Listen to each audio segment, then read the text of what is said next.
Halo guys, kembali lagi bersama Admin di sini. Kali ini Abi juga bacain The Lord of Mysterious. Klan menyeret nama Tongrek sambil memikirkan pertanyaannya. Dia menggambar sebuah kartu dan meletakkannya secara horizontal sebelum memutarnya secara vertikal searah jarum jam. Dia menyelesaikan semua persiapannya dengan ekspresi serius sambil menarik nafas dalam-dalam. Klan mengeluarkan tangannya dan membalik kartu tarot itu. Tolong jangan menjadi orang bodoh lagi. Sambil berdoa, tiba-tiba dia santai karena kartu miliknya di-start dan terbalik. Kelihatannya barang itu belum diambil orang lain, kata Glacis sambil tersenyum.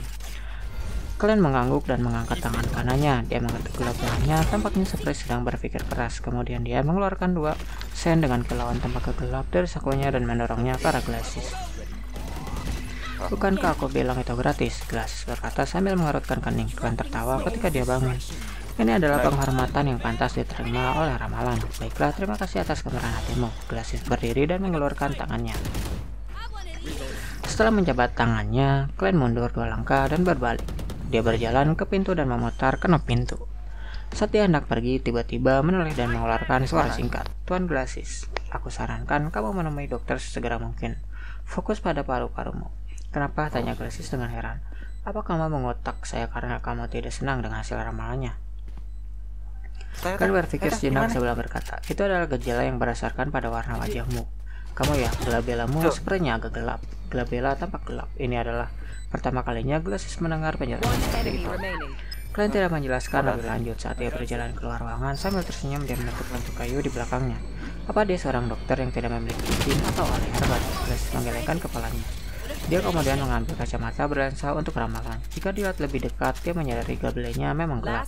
Tapi ini adalah masalah lingkungan dalam kegelapan karena tirai yang tertutup. Tidak hanya gabelanya yang gelap, seluruh wajahnya juga diselimuti kegelapan. Itu bukan lelucon yang menyenangkan, Glacis bergumam. Dia dengan cemas meramalkan kesehatannya sendiri untuk memastikan semuanya baik-baik saja. Setelah meninggalkan klub ramalan, Klan mempunyai rencana tambahan untuk masa depan, yaitu untuk menghemat uang sebanyak mungkin untuk membayar biaya tahunan menjadi anggota klub. Setelah itu, dia bisa bertindak sebagai ramal. Adapun mengapa dia tidak memilih untuk melakukannya secara mandiri, itu karena dia kekurangan sumber daya dan koneksi untuk sementara waktu. Dia tidak sanggup berdiri di jalanan sebagai pedagang asongan karena dia peduli dengan reputasinya. Beberapa menit kemudian, gerbong umum tiba. Dia menghabiskan 2 pence dan mencapai Jutland Street yang tidak terlalu jauh. Dia mendorong pintu perusahaan keamanan Blackthorn, tetapi tidak melihat gadis berambut coklat yang dikenalnya. Dia hanya melihat Leonard Mitchell yang berambut hitam dan bermata hijau dengan sikap puitisnya di belakang meja resepsionis. Selamat siang, gimana kerjaannya? Kalian bertanya setelah melepas topinya dan mengutuk. Leonard tersenyum dan mengajukan. Ini giliran kerjanya malam ini di gudang senjata. Tanpa menunggu kalian mengajukan pertanyaan lain, Leonard berkata seolah-olah dia sedang memikir suatu hal. Klan, aku punya pertanyaan yang selalu membuatku bingung. Apa itu? Klan memasang tatapan kosong. Leonard berdiri dan sambil tersenyum berkata dengan nada santai. Kenapa White dan Ayah langsung bunuh diri saat kamu kembali ke rumah? Itu mungkin ada hubungannya dengan bagaimana keberadaan yang tidak diketahui itu membuatku mengambil buku catatan keluarga Antigonus untuk menyembunyikannya. Jawaban Klan dengan dugaan resminya.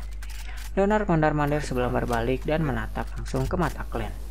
Jika bunuh dirimu dimaksudkan untuk membungkammu dan menghapus semua petunjuk, kenapa kamu tidak langsung menghancurkan buku catatan itu? Nice one. Sebenarnya aku tidak tahu apakah buku catatan itu dihancurkan atau disembunyikan. Tapi dengan menggunakan penalaran terbalik, jika ingin dimusnahkan, hal itu bisa dilakukan saat itu juga. Aku tidak perlu mengambilnya untuk melakukan penghancuran.